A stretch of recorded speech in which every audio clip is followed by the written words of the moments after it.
પોતાને શિસ્તબદ્ધ પાર્ટી ગણાવતી ભારતીય જનતા પાર્ટીની કથિત શિસ્તના ધજાગરા તો મહુવામાં ઉડ્યા છે, જ્યાં નગરપાલિકાની પ્રથમ જનરલ સભામાં ખુરશીઓ અને સત્તાની વહેંચણી મુદ્દે ભાજપના નેતા જ અંદરોઅંદર બાખડ્યા છે અને વાત અપશબ્દોથી આગળ વધીને છૂટા હાથની મારામારી સુધી પહોંચી ગઈ છે. શું છે સમગ્ર મામલો, આવો વિગતે વાત કરીએ આ અહેવાલમાં. નમસ્કાર, હું છું આસિફ કાદરી અને સ્વમાન સાથે તમારું સ્વાગત છે. ભાવનગર જિલ્લાની રાજનીતિ છેલ્લા કેટલાક સમયથી ભારે ચર્ચામાં છે, પણ મહુવા નગરપાલિકાની પ્રથમ જનરલ સભામાં જે દ્રશ્યો સર્જાયા તેણે ભાજપના મોવડી મંડળને પણ વિચારતા કરી મૂક્યા છે. કહેવાતી શિસ્તબદ્ધ પાર્ટીની સભામાં કોઈ શાકભાજી માર્કેટ જેવી સ્થિતિ સર્જાઈ હતી. 11 જેટલી વિવિધ કમિટીના ચેરમેનોની નિયુક્ત કરવાની આ બેઠકમાં સત્તાની સાઠમારી એવી જામી કે નેતાઓ પણ મર્યાદા ભૂલીને એકબીજા પર તૂટી પડ્યા હતા.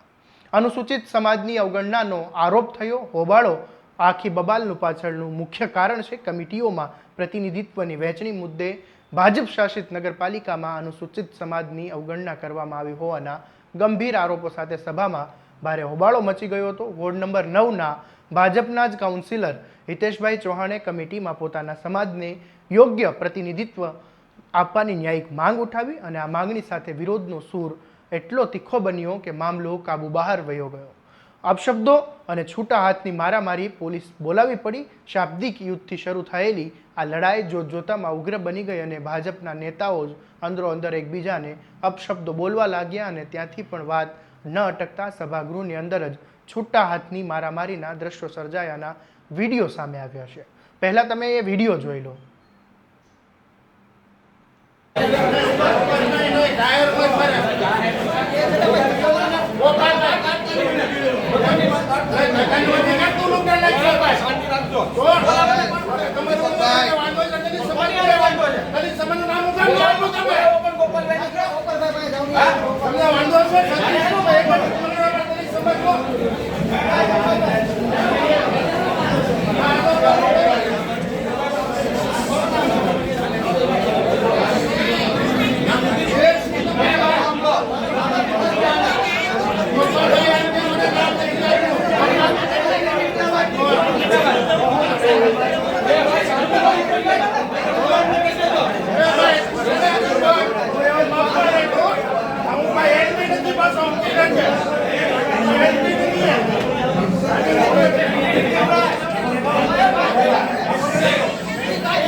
પરિસ્થિતિ એટલી વણસી ગઈ હતી કે અંતે પોલીસે મધ્યસ્થી થઈને મામલો થાળે પાડવાના પ્રયત્ન કર્યા હતા.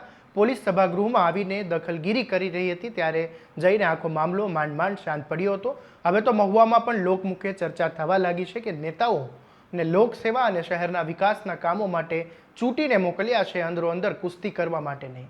સત્તાની ખુરશી માટે આ લોકો જે રીતે લડી રહ્યા છે એ જોઈને શરમ આવે છે. સામાન્ય જનતાના પ્રશ્નોને બાજુ પર મૂકીને આમને પોતાની કમિટીઓ ગોઠવવામાં નવરાશ નથી મળતી. હવે આગામી બેઠક પર સૌ કોઈની મીટ છે. આ સવાલ એ છે કે શું આગામી જનરલ સભામાં બાકી રહેલી કમિટીઓમાં અનુસૂચિત સમાજને તેમનો હક અને સ્થાન મળશે ખરા? વિકાસના નામે વોટ માંગનારાઓ અંદરોઅંદર કેવી રીતે બાકડી રહ્યા છે હવે જોવાનું એ રહેશે કે ભાજપનું હાઈકમાન્ડ આ લડાઈખોર નેતાઓ સામે કોઈ કડક પગલાં ભરે છે કે પછી કાયમની જેમ આ આખા મામલા પર ઠંડુ પાણી રેડી દેવામાં આવે છે.